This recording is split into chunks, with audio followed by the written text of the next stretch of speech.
안녕하세요. 발달지원TV의 정경원입니다. 우리 학습장애 스페셜, 오늘은 수학장애에 대해서 알아보는 시간 갖도록 하겠습니다. 수학장애는 무엇이고 어떤 증상들이 나타나는 건가요? 근데 우리는 눈으로 보면서 물체의 형상을 자꾸 카운트를 하게 돼 있어요. 그리고 하나 둘 셋 넷, 하나 둘 셋 넷, 하나 둘 셋, 열, 이렇게 해서 우리는 보통 술은 물체를 보고 배우는 거예요. 그래서 물체 형상을 보면서 반복해서 하나 둘 셋, 하나 둘 셋, 하나 둘 셋 할 때 그게 쌓이면서 하나 둘 셋 숫자를 알아가는 겁니다. 그런데 문제는 어릴 때 3세 이전, 특히 3세 이전, 조금 더 본다면 5세 이전까지 눈에 초점이 잘 안 맞은 그런 현상이 나타나오는 발달지연 현상이 나타날 때 물체를 식별을 똑바로 할 수가 없어요. 예를 들어서 네모난 박스다 그러면 네모가 네모로 안 보이고 약간 라운드로 보이기 때문에 그게 볼 때마다 달라져서 알 수가 없습니다. 그러면 수의 형성이 안 돼요. 우리가 3살 버릇 80까지 간다 그럽니다. 3살 버릇이라는 건 24개월을 의미하는 것이고 24개월 안에 눈으로 보고 물체를 인정하고 카운트를 할 수 있는 기능이 생기면서 수리력이 생기는데 그 수리력은 어디서 결정이 되냐면 뇌의 전두엽에서 결정이 됩니다. 그래서 3세 이전에 발달이 늦었던 학생들은 대다수가 이 수학장애를 겪습니다. 그래서 우리는 흔히 얘기할 때 수학은 안 돼, 수는 가르쳐도 안 돼. 그걸 우리가 무엇으로 볼 수 있느냐 하면 수학장애의 대표적인 현상은 구구단은 외웁니다. 5, 8, 40 외우는데 5줄에 8칸 되어 있는 사과를 놓고 몇 개야 그러면 하나, 둘, 셋, 넷, 다섯에서 40까지 셉니다. 그러니까 수학 능력이 없는 거예요.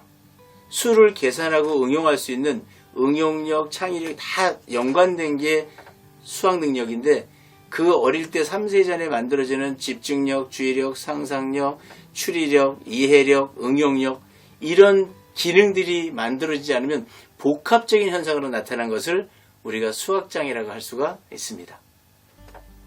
그럼 수학장애가 나타나는 원인이 무엇인가요?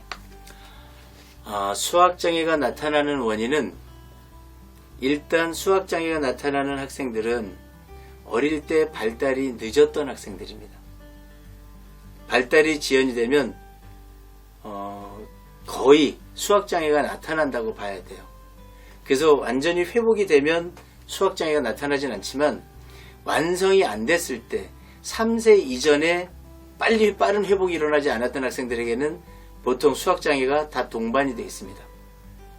그래서 그 수학장애가 나타나는 원인은 우리가 늦은 발달로 본다면 이 수학장애에 대한 늦은 발달에서의 원인을 다시 한번 우리가 추구해서 들어간다 그러면 뇌가 그만큼 사용이 안 된 거예요.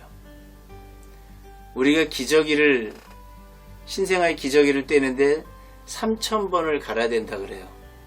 그러면 3세 이전에 이 전두엽의 수리 능력이 발달을 하려면 3000번 이상의 날마다 보는 물건과 그 숫자를 세는 법을 공부를 해야 되는데 그때 눈이 똑바로 안 보이면 완전한 형태가 나타나지 않으면 이 수학 능력이 떨어집니다. 그래서 눈이 안 보이면 눈에 초점이 잘 안 맞기 시작하면 수리력, 상상력, 응용력, 이해력 이 부분이 다 저하가 됩니다. 그래서 이 원인은 단순하게 수학 능력은 수학이 안 됩니다라고 보는 게 아니고 고유 수용 기능을 동반한 몸에서 나타나는 피지컬한 기능과 그 다음에 뇌에서 움직이는 그러한 기능들, 주의력, 상상력, 응용력, 이해력 이런 기능들이 저하되어 있는 것이 주 원인입니다. 수학장애를 극복하는 솔루션은 뭐가 있나요? 수학장애를 극복하는 솔루션은 굉장히 포괄적입니다. 포괄적인데 이 포괄적인 거를 그냥 단 한마디로 줄인다면 반복이에요. 똑같은 걸 계속 반복하는 수밖에 없어요. 그래서 우리가 일단 수를 이 수학장애를 극복하기 위해서 자꾸 우리는 수를 쓰고 가르치려고 그러는데 절대로 쓰고 가르치는 걸로는 늦어서 안 됩니다. 사물을 가지고 해야 됩니다. 물건을 가지고 하나 둘 셋 해서 일단 셋까지, 그 다음에 10가지, 그래서 1서부터 10까지를 자연스럽게 숫자를 셀 수 있도록, 완벽하게 셀 수 있도록 일단 만들어야 되고요. 그 다음에 다시 11에서 19까지, 21에서 29까지 이런 카운트를 할 수 있는 기능을 만들어야 돼요. 그래서 길게 가면서도 이 숫자를 셀 수 있도록 그걸 만드는 것이 가장 급선무고요. 근데 그것을 우리는 어떻게 하느냐 하면, 얘가 지금 9살인데 왜 이걸 못해? 얘가 13살인데 왜 이걸 못해? 그렇게 하면 이 수업이 안 됩니다. 이거 못 만들어냅니다. 우리는 나이에 관계없이 기능의 단계를 보셔야 돼요. 이제 어린아이와 같이 눈이 보이기 시작해서 카운트를 3개까지 합니다. 그럼 3개를 가르치는 거예요. 그래서 하다 보면 100까지 갑니다. 그래서 셉니다. 100까지 자유자재로 가요. 지금 우리 학교 운동장 같은 경우에는 숫자 판이 100개가 놓여 있습니다.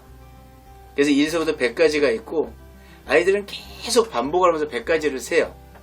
그래서 제가 가면서 우리가 운동할 때 선생님들이 이렇게 운동을 해요. 하나, 둘, 그러면 셋, 넷, 그럽니다. 5, 6, 그러면 7, 8 이렇게 얘기합니다. 55, 56, 57, 58 이렇게 얘기합니다. 그래서 이걸 생활 속에서 100가지를 완전히 익숙하게 만드는 거예요. 그러면 그 다음에 물건으로 세고 숫자로 세는 거예요. 그리고 그 숫자의 크기와 이거를 큰 수와 작은 수, 수학의 개념은 1서부터 100까지를 할 수 있도록 처음에 1서부터 10입니다. 물건의 형태를 가지고 만들고 숫자의 형태를 가지고 만들고 그 다음에 그걸 가지고 응용을 하는 거예요. 큰 수, 작은 수, 비슷한 수, 같은 수 이렇게 만드는 겁니다. 그래서 이 수학장애에 대한 기본적인 학습 방법은 꼭 잊지 마세요. 물건으로 세야 됩니다. 물건으로 세서 몇천 번을 해야 돼요. 그래서 그게 완성만 딱 되면 일단 10까지만 완성이 되면 그 다음에 만들어집니다. 수학장애가 극복이 안 되는 장애가 아니고 우리가 방법을 몰라서 적용을 잘못해서 처음부터 이 나이에 맞게 숫자로 내놓으니까, 글로 된 숫자를 내놓으니까 아이들은 그거를 감을 못 잡는 거예요. 그래서 결국에는 실패합니다. 여러분 반드시 물건으로 하세요. 수학장애는 벗어날 수 있습니다. 여기서 많은 학습을 통해서 사례를 가지고 있고 안 될 것 같지만 됩니다. 그래서 우리가 발달이 늦은 아이들을 키워놓고 나중에 이거는 안 되는 거야 이렇게 말씀하시는 부모들이 있는데 그거는 방법이 달랐던 겁니다. 방법을 바로 찾으면 얼마든지 가정에서도 또 전문가의 손길을 통해서도 이 수학장애는 극복할 수가 있습니다. 네, 지금까지 학습장애 스페셜로 읽기장애, 쓰기장애, 수학장애에 대해서 알아봤습니다. 네, 우리가 근본과 원인, 이 모든 부분을 봤을 때 마지막으로 제가 드리고 싶은 말씀은 이런 거예요. 발달이 늦었던 아이들을 키워보니까 역시 부족하더라, 안 되는 거더라, 이런 내용의 많이 전달이 되고 있는데 그건 방법론입니다. 그래서 우리가 사람은 각자가 계속 회복을 하려고 노력하고 있기 때문에 그 길을 부모님들이 찾아주셔야 돼요. 읽기를 아이들이 가장 많이 원하고요.